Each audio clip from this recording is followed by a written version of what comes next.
কি যা বলে, ও রাইসুল মুফাসসিরিন, হাজির লাশ লয়ে বিপদে পড়ে গেছি।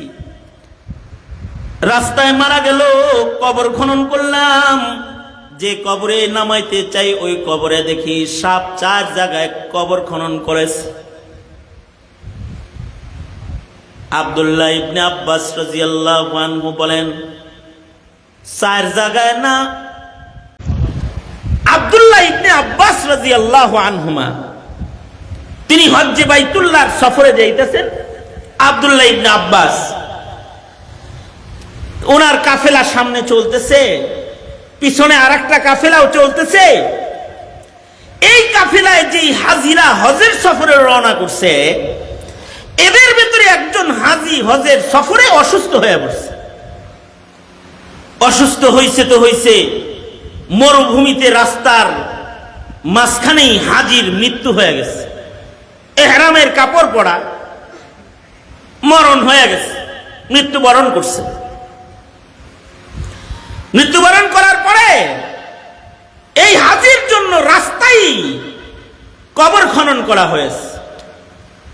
আগের যুগের মানুষ মক্কা থেকে মদিনায় যাইতে অনেকে রাস্তায় মারা যেত। যারা রাস্তায় যেখানে ইন্তেকাল করত সেখানেই তার কবর হয়ে যেত। এ কারণে আকাবিররা কিতাবও লিখেছে যে কোন কোন বড় মানুষ পথ চলতে যায় রাস্তায় মারা গেছে।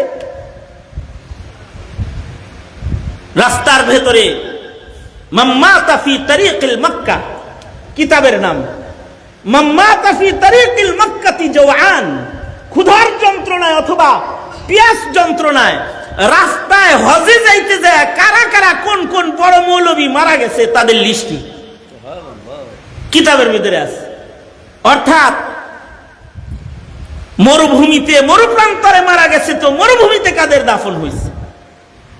এই হাজী সাহেব তার তো অসুস্থতার কারণে রাস্তার ভেতরে মৃত্যু হয়ে গেছে, তো সাথী সঙ্গীরা মাইয়িতরে দাফন করার জন্য কবর খনন করেছে। কিন্তু কবর খনন করার পরে লাশটা যখন কবরের কাছাকাছি আনছে কবরে নামাবে, ঠিক এমন সময় দেখে কবরের নিচ থেকে একটা আজদাহার সাপ আইসা কবরে আগে শুয়ে পড়ছে। হাজী সাহেবরা ভয় পেয়ে গেছে যে কবরে সাপ শুয়ে রয়েছে, ওই কবরের ভেতরে মাইয়িত কেমন করে শোয়াবো, বড় মাপের আজদাহা কবরে শুয়ে রয়েছে। লাশ নিয়ে রাস্তা চলতে চলতে আধা কিলোমিটার সামনে যায় আবার কবর খনন করছে। কিন্তু আশ্চর্য হলো, লাশ কবরে নামাইবার আগে ইমাম বাইহাকি রহমাতুল্লাহ আলাইহির রিওয়ায়াত কিতাবে এনেছেন, লাশ কবরে নামানোর আগে সাথে সাথে ওই কবরের ভেতরেও আরেকটা আজদাহার সাপ আইসা পড়ছে।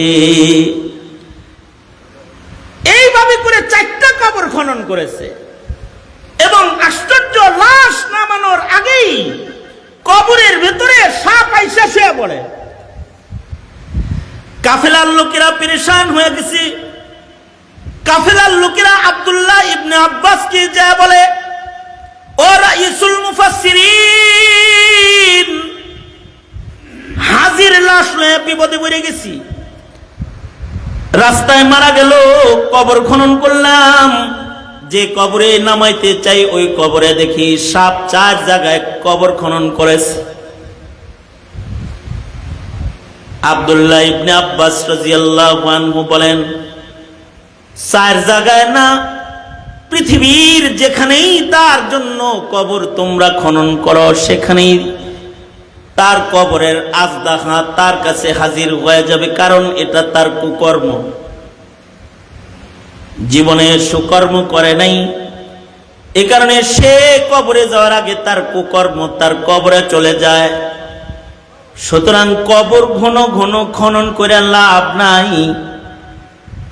যে 4টা কবর খনন করেছো এর ভেতরেই কোনো এক কবরে তাকে নামায় দাও, হতে পারে তার কবরের আযাবের বদলায় আল্লাহ তাআলা তাকে হয়তো আখিরাত মাফ করবে। যে কোনো এক কবরে নামায়া দাও।